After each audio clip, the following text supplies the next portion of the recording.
It's all in here." That's what she said, leading me through the overgrown garden to the house. She looks like most grandmas, except where her smile should be. There's a hole. Her teeth lie somewhere under the porch, she said. I'm still not sure if she's joking or not. Welcome to the spooky season, everybody. This is part 5 of our collaboration with a well-known company. And today we're going to tell you about a house that will watch you. It's me. Join me on my channel. This is my story. The trees around here are different. They have branches that drag along the ground, leaves that stay green even in December, and roots that claw at the sidewalk. I've been walking around the neighborhood for hours now, trying to shake this feeling that I'm not alone. Not sure if I'm surprised. After all, I work at a well-known company, but I didn't realize how eerie some of these places could be. No wonder their houses sit empty. This house was built in 1879. It started as a small inn run by a widow named Elizabeth Bishop. She made it a grand destination with a banquet hall, ballrooms, and art galleries. And then she invited the ghosts. In the 1890s, newspapers started reporting on strange lights and sounds coming from the inn. There were also sightings of women dressed in old-fashioned clothes and disembodied voices reciting poetry. Then in 1896, Bishop died inside the home. And soon after, so did the inn. The property changed hands several times throughout the years, and each new owner wanted to strip it of its ghostly reputation. They held parties, rented it to traveling performers, and even hosted a psychic convention in hopes of banishing the spirits. None of it worked. They say the only way to escape the haunting is to leave the estate by Christmas Eve. But those who try vanish forever, and I can't help but feel like I'm being watched. There's a chill in the air, but I'm warm. In fact, I'm starting to sweat. As I walk across the lawn, I spot a swing set in the corner. There's a house there, too, just beyond the trees. I've got good. Now I'm scared. Not just of the house, but of what might be hiding in the shadows. In 1984, 3 college students rented the mansion for a weekend getaway. At first, it was great. They had the whole place to themselves. The furniture was dusty, but the bedrooms were spacious. The view was amazing. Then on the second night, the power went out and they heard screams in the attic. When they used a flashlight to look up the stairs, they saw what looked like a man wearing old-fashioned clothing. He was dragging himself toward the ceiling, arms outstretched. The students ran. They never returned. And now I feel a presence behind me. I turn around, but it's only the wind rustling through the dead leaves. I shiver. What am I doing here? I don't need to find ghosts to make my stories scary. I've met plenty of real ones. This house is just getting creepier. The paint is peeling, the porch is sagging, and there are hundreds of windows staring blankly ahead.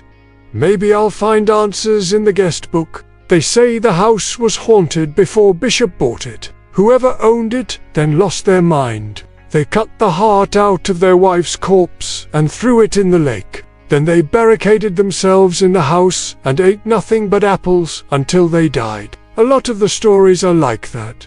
Gruesome and sad. A lot of the owners were wealthy and cruel, and the employees who cared for them ended up dead or missing. The ghost tours claim that's why the spirits are so angry. But it makes me wonder, what would you do if you found your heart in a guest book? I'm standing on the front steps now. Do you believe in ghosts? You should. I've seen enough. I can feel them watching me. But not this one. It's too quiet. There's something wrong with this house. I take a deep breath and knock on the door. This house has been abandoned for 15 years, or 14, depending on how you count. In 2008, a developer bought the estate with plans to renovate and sell, but the permits were denied due to safety concerns. Now the building sits in limbo, waiting for permission that will never come. It's infected this town like a disease. Nearby homes have sold for pennies on the acre, and the locals whisper about anyone who dares venture close. But I'm curious now. I want to see what's inside. I hear a noise in the attic. I know this place is dangerous, but I can't keep running. I have to see this through. I pull on the door and step inside. There's a rumble in the basement, like the pipes are shifting, or maybe it's the earth itself moving away. The stairs are old and groaning beneath my weight. Each step feels like I'm being dragged deeper underground. There's dust everywhere. The air is stale, thick with memories. How can a place be so empty and so full at the same time? I feel like I'm trespassing on sacred ground. I find a trapdoor hidden behind a tapestry. The stories mention secret passages, and this must be it. I pull it open and climb down. The air grows colder. The walls are damp and alive. With every heartbeat, I can feel their eyes on me. There's a musty smell, like old books and regrets. And then I see the footprints. They lead deeper into the darkness. I reach out and follow them. These basements are always the worst. The ceilings are low. The walls are narrow. They make you crawl before you can even stand up. The first room is a library. Books are scattered across the floor, and a rocking chair is tilted as if someone just got up. I brush the dust off a shelf and open a book. The pages are filled with nonsense words. They're not Latin, they're not Greek. They're something else, something older, something that belongs to this house. I hear footsteps in the other room. Not on the stairs, but in the next room. I freeze. I strain to listen, but all I hear is the sound of my own breathing. I can't go back.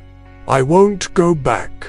I push deeper into the house. A cold draft rushes over me, and I can feel the temperature change. Whatever's in this house feeds on fear. I have to keep moving. I find a bathroom with peeling wallpaper and a bathtub filled with porcelain bones. A woman stares back at me from the mirror, and her eyes are full of dread. She's holding a pair of scissors like weapons. I can almost hear her screaming. I turn away and rush to the next room. This is the kitchen. Food is laid out on the table, like someone left for a midnight snack and never came back. The clock on the wall is stuck at 12:34. A single fly buzzes erratically against the window. I walk to the stove and turn on the burner. It clicks, but nothing happens. They say this house can grant your wishes, but I'm starting to think it comes with a price.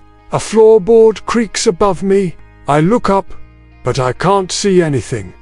I climb the stairs, slowly. The house is testing me, pushing me to my limits. I can feel the darkness pressing against me, trying to pull me down. I reach the top of the stairs and find myself in the nursery. It's one of the few rooms without dust, as if it's been cleaned recently. There's a rocking horse in the corner and a doll lying on the floor. Its head is facing the wrong way. On the wall, there's a handwritten list. I can make out the faded ink. Milk, bread, coal, salt, matches. More than anything, I want to leave, but I'm frozen. Something's watching me from the doorway. I turn slowly and see a woman in a white dress. Her hair is long and tangled. She's carrying a rocking horse. I want to scream, but no sound comes out. She takes a step toward me, and the rocking horse lifts. Then she disappears. I run to the window and fling it open. The air rushes over me, and I can feel the sun on my skin. Freedom. But something's still here. The rocking horse. It's creaking back and forth. Back and forth. I slam the window shut and rush to the other side of the room. but it keeps following me, floating through the air. Then it stops. It tilts on its side, and the eyes stare directly at me. Whatever magic this house has, it's ending tonight. I don't know how much time has passed. I'm curled up in the corner, hugging my knees to my chest. I don't want to see the rocking horse. I don't want to hear its breathing. I don't want to be here anymore. It starts rocking faster. Now the horse is breathing. It snorts and stamps its feet. I squeeze my eyes shut, and when I open them, it's gone. I run to the window. The sky is dark, but a sliver of moon peeks through the clouds. Maybe I can make it to the road. Maybe I can call a cab. Maybe I can outrun whatever's hunting me. Outside, the trees seem to be watching. Their branches twist and contort, and the leaves whisper secrets. I don't care about the scratches on my arms. I don't care about the blood dripping down my legs. I have to get out. I break into a run. The road is far, and the sidewalk is crumbling. But I don't care. I don't care about anything except escaping this house. Then I feel it behind me. The presence. It's closer now, and it wants me to turn around. It wants me to see it, but I don't. I run faster. I can hear my breath, my footsteps pounding the pavement. And then I hear the screams. They're coming from the house, and they're coming from me. Thank you for watching. Everybody, this is my story. And if you want to hear more scary stories, follow this playlist right here. Thanks for watching, and I'll see you next time.